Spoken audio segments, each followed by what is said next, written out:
श्रीमान राहुल दनियात जे मुंबईला राहतात त्यांनी आज आषाढी एकादशीनिमित्त गायीसाठी काही विशेष मेजवानीचे आयोजन केले होते।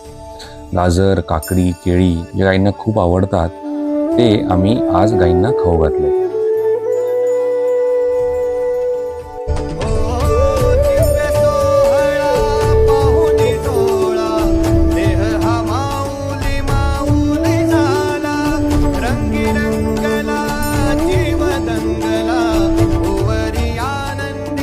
विशेष बेत झाल्यानंतर मग त्यांचा मुख्य आहार ज्वारीचा कडबा आणि गव्हाचा भुस्सा हे घालून गायींनी पोटभर खाऊन त्यांना खूप समाधानही वाटले आणि तृप्तही झाले।